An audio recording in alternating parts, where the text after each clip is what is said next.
Hi textile buddies, I'm Daria, textile and surface pattern designer and artist, both traditional and digital. On this channel we talk all things textile, color, pattern and artwork. Patterns are everywhere. Please subscribe to my channel if any of these sound fun to you, and you can also share this channel with your fellow artists that you think could benefit from watching my videos. Now, normally I make videos according to a plan. I have a big list of topics and I try to make evergreen content, but recently something has been happening that's been nagging me and I sort of need to get it off my chest. Spoonflower design challenges are not fun anymore. If you've been following along, you know that I'm a big supporter of design challenges on Spoonflower and Spoonflower in general. Those challenges have sort of become the backbone of my creative process. I don't know how I ended up here and I don't know if it's good or bad. Now I'm definitely reconsidering it. The thing is, I create new artwork for the briefs, I post it online, I actively market it, I make colorways, share everything on social media and so on and so forth. Another important point is that for me personally, the design challenges have been a turning point in terms of sales. Most of my sales I get from the designs that I submitted into the challenges. I do have some other popular designs that I just submitted, to Spoonflower without doing the challenges, but it's more of a minority for sure. It's hard to get your design noticed, especially if it's a very saturated topic such as florals or Christmas. So challenges are a great way to get eyes on your designs, even if you don't get too many votes. So what exactly is wrong with the challenges now? Disclaimer, this video is not intended to tell you what to do or what not to do. I just want to share my personal experience and to hear your thoughts. I want to see if anybody else is feeling this way too. So let's go. Spoonflower has recently updated the design challenge experience, as they call it.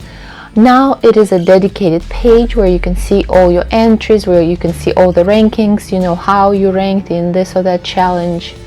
I will get back to this page in a little while. You also get an email every time you submit to a challenge, and they have also updated the page where you submit your design to the challenge to make sure the description is on point. You also have to put some check marks like it's your original artwork and the topic really, works for your design or vice versa.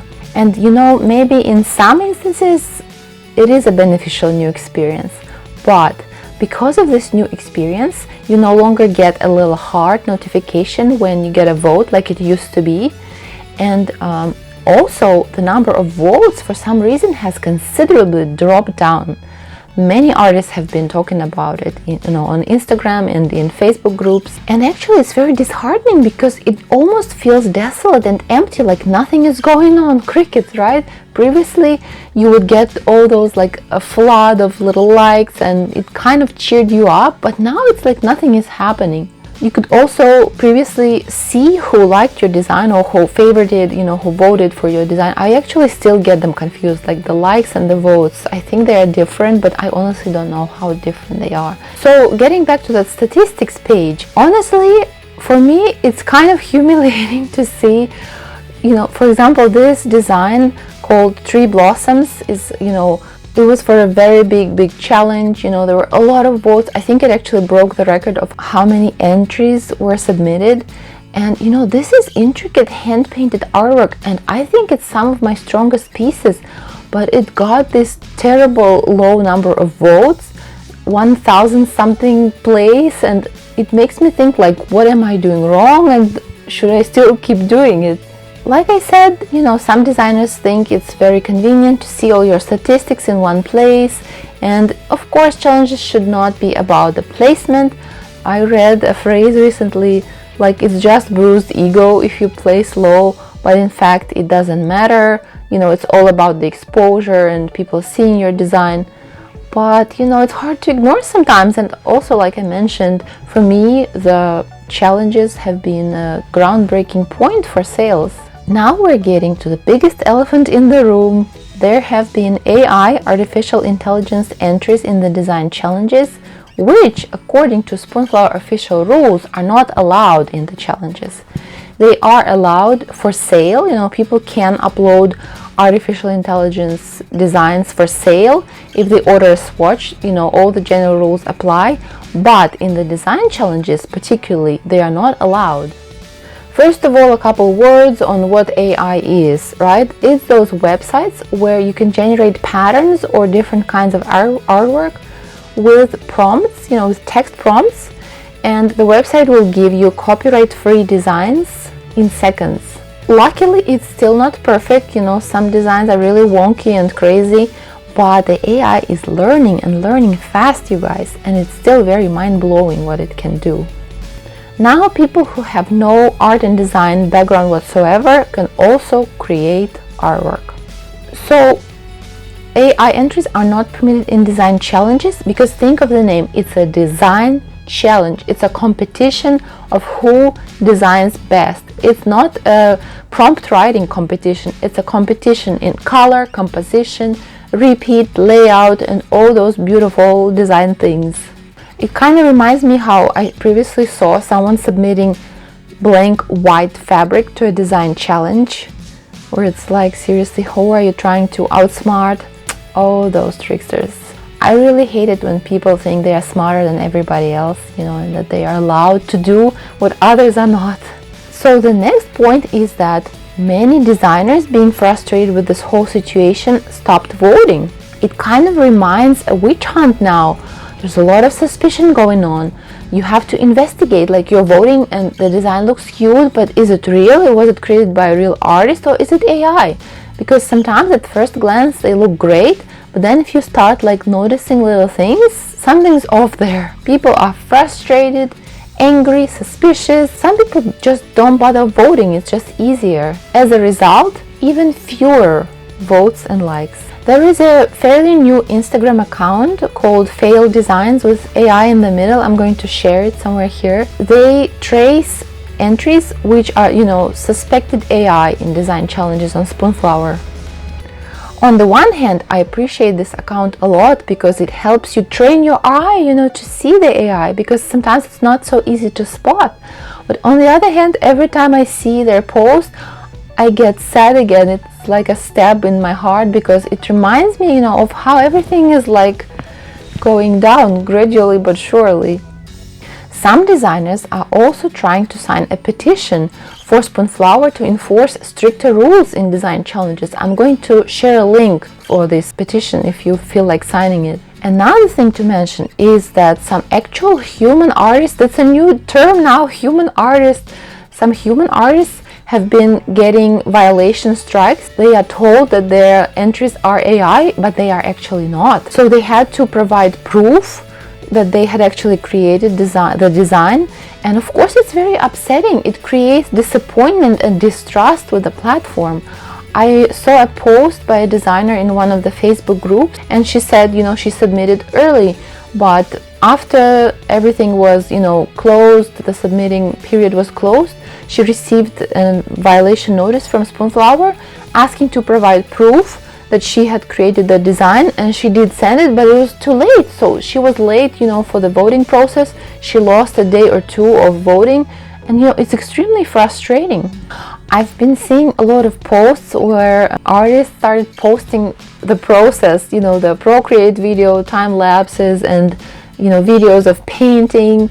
It kind of makes me smile for some reason. I don't know, because I also, not so long ago there was this tropical fruit design challenge, which was actually also a strike.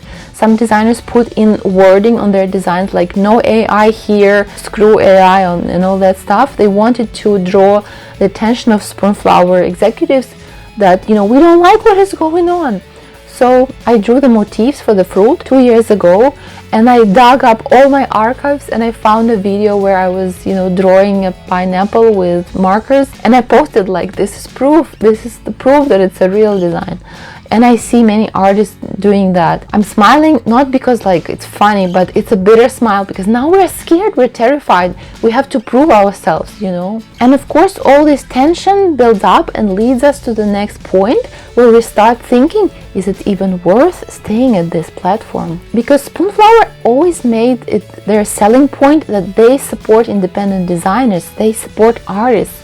But actually I think last year, maybe 2 years ago, Spoonflower was purchased by a bigger company called Shutterfly, and many designers said that, it kind of undermined their values. Now it feels like nobody cares about artists anymore. Everybody just cares about money. What kind of support are we talking about? If some smarty pants, typed in a prompt and got a design that actually there have been a couple wins, in Spoonflower design challenges by AI, while human artists spend hours or days creating their designs. What kind of support are we talking about in this case? Yes, it does take knowledge on how to write these prompts. I'll give them that, okay, but it almost feels like disrespect towards artists. Let me speculate a little bit better on what has been happening. So some artists have caught several entries, that placed really, really high in top 10, or even there was definitely one win, maybe a couple more, I'm not so sure.